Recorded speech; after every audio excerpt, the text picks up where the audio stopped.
Bonjour à tous, j'espère que vous allez bien, très heureux de vous retrouver pour une nouvelle vidéo et une nouvelle étude EMG. Vous avez beaucoup aimé la précédente qui portait sur les pectoraux et les différences d'activation entre du développé couché à la barre, aux haltères et à la machine guidée. Je vous laisse d'ailleurs le lien juste ici. Aujourd'hui, on se retrouve pour une étude EMG, mais cette fois-ci qui porte sur les biceps. Un test sur les biceps que j'ai réalisé il y a plusieurs semaines, non pas sur moi, mais sur Jean, que vous connaissez sûrement de la chaîne et du site internet All Musculation. Je vous laisse d'ailleurs le lien de sa chaîne dans la description, qui s'est prêté au jeu et sur qui j'ai expérimenté un certain nombre d'exercices. L'objectif de ce test, vérifier l'hypothèse suivante: est-ce qu'il est possible d'isoler entre guillemets une des deux portions du biceps, donc soit l'extérieur, la longue portion, soit l'intérieur, la courte portion, en fonction des exercices que vous allez choisir. Et pour ça, on a testé du curl à la barre, du curl aux haltères, du curl à la poulie, du curl incliné, du spider curl et des tractions en supination. Avant de jeter un œil au résultat, je vous encourage à vous abonner à la chaîne pour ne rien rater des futures expérimentations EMG, mais aussi pour rien rater des autres vidéos. En vous abonnant, vous aidez la chaîne à se développer encore plus et moi, ça me permettra de faire de plus en plus de vidéos. Déjà, je suis plutôt content d'avoir testé mon EMG sur quelqu'un d'autre que moi, parce que même si à Lyon, effectivement, je l'ai testé sur d'autres personnes,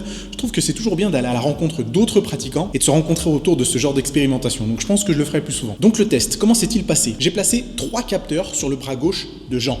Un capteur sur la longue portion du biceps, donc l'extérieur, un capteur sur la courte portion du biceps, donc l'intérieur, et un capteur sur le brachioradial, donc le muscle de l'avant-bras, parce que j'avais envie de voir un petit peu aussi ce qui se passait sur ces différents exercices. Chaque exercice a été fait avec une charge à peu près équivalente, et je demandais à Jean de ne jamais aller à l'échec. Par exemple, s'il a choisi une charge avec laquelle il pouvait faire 15 répétitions, on s'arrêtait toujours à 8 répétitions pour que justement le test ne soit pas faussé et qu'il n'en vienne pas à tricher entre guillemets avec d'autres groupes musculaires. J'ai vérifié en direct et donné les conseils nécessaires à Jean pour que le rythme, l'amplitude et l'exécution soient standardisés entre chacun des exercices. Donc en clair, on fait en sorte que chacune des séries de 8 répétitions dure 30 secondes. Avant que je vous partage l'ensemble des résultats, regardez comment déchiffrer ces graphiques. En bleu, vous avez l'activation musculaire de la courte portion, donc l'intérieur du bras.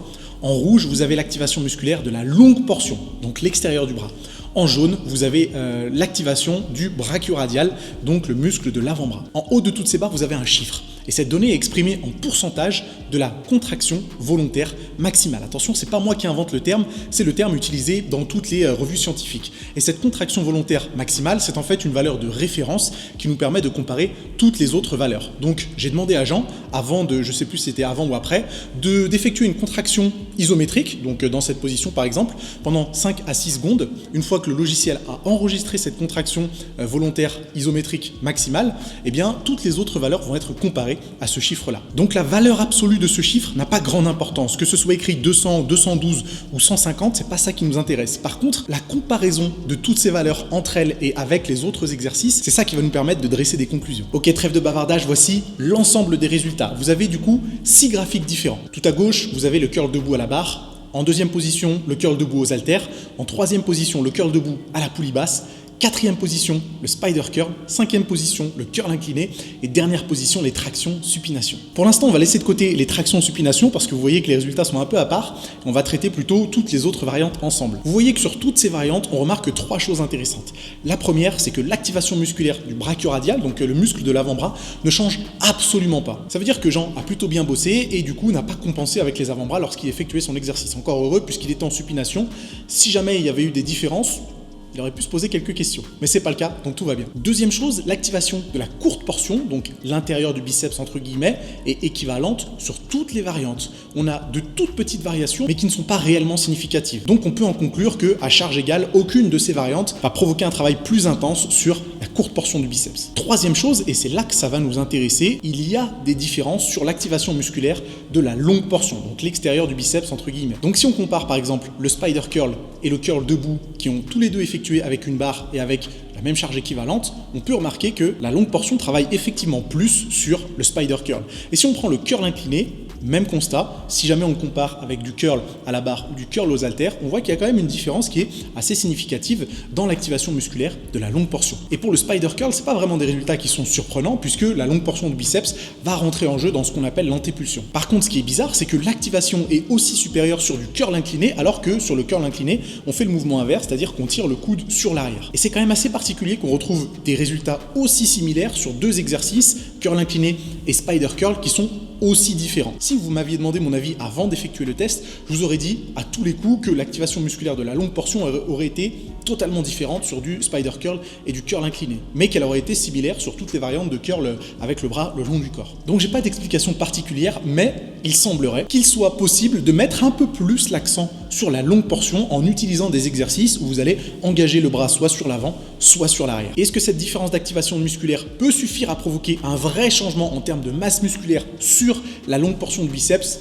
Ça reste encore à prouver. Donc instinctivement, je serais tenté de vous recommander de ne pas trop faire attention à l'activation des différentes portions du biceps, mais plutôt d'utiliser une variété d'exercices pour être sûr que justement, chaque faisceau puisse travailler de façon optimale. Et alors maintenant, passons aux tractions supination. Je vous remets les résultats avec les autres variantes. Pour les tractions supination, c'est un peu particulier puisque la charge de travail ne peut pas vraiment être contrôlée. C'est un exercice qu'on fait au poids du corps, donc on ne peut pas standardiser avec tous les autres exercices. Donc à première vue, en voyant les résultats, je me suis dit, bon, c'est normal qu'il y ait une activation supérieure puisque la charge de travail relative est probablement aussi supérieure. Sauf que lorsqu'on regarde de plus près, effectivement l'activation de la longue portion est bien supérieure, mais par contre, on remarque que l'activation de la courte portion du biceps reste à peu près équivalente à toutes les autres variantes. Et on a aussi une petite supériorité de l'activation du brachioradial, tout simplement parce que ces tractions n'étaient pas effectuées en pure supination, mais avec le poignet très légèrement tourné. Vous connaissez les prises de traction qui ne sont jamais totalement parallèles et qui sont plutôt légèrement rentrées sur l'intérieur. Donc à mon avis, c'est ce qui explique la supériorité d'activation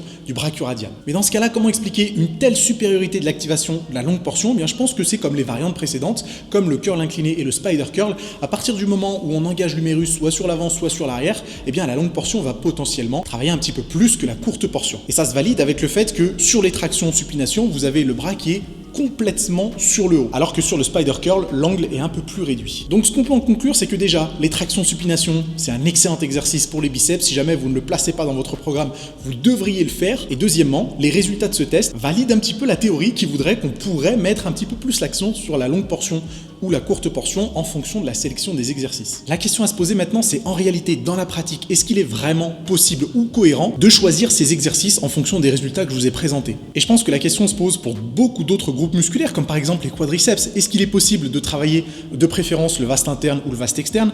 Est-ce que pour les pectoraux, il est possible de travailler plutôt la partie claviculaire ou la partie sternale? Est-ce que pour les triceps, il est possible de travailler soit le vaste externe, soit la longue portion? Cette question revient en fin de compte pour presque tous les groupes musculaires. Je pense que la chose la plus judicieuse à faire, c'est d'expérimenter un maximum d'exercices. Une fois que vous en avez expérimenté un maximum, vous allez pouvoir choisir les exercices que vous maîtrisez le mieux techniquement, les exercices sur lesquels vous arrivez à faire monter au maximum l'intensité de travail, des exercices sur lesquels vous arrivez facilement à surcharger progressivement. Tous ces facteurs vont rentrer en compte dans la sélection d'exercices. Et à mes yeux, c'est ce qui vous permettra d'avoir un programme beaucoup mieux structuré et qui, sur le long terme, vous permettra d'avoir les meilleurs résultats. Et voilà les amis, c'est tout pour aujourd'hui. Prochain test EMG, j'en ai parlé juste avant, ce sera justement sur le vaste interne et le vaste externe du quadriceps. J'ai déjà réalisé le test, je sais déjà quels sont les résultats, mais je vous les publierai dans une prochaine vidéo. Et je pense que je vais d'ailleurs faire la même chose sur tous les groupes musculaires, donc pectoraux pour la partie claviculaire, partie sternale, pour les triceps, même chose pour les ischios, même chose pour les mollets. Il y a plein de tests à faire et il suffit juste de faire preuve de patience parce qu'ils arrivent très bientôt sur ma chaîne. Si tout ça vous a plu, je vous encourage à vous abonner, à partager la vidéo, à mettre un pouce en l'air et nous on se retrouve très bientôt pour une nouvelle vidéo.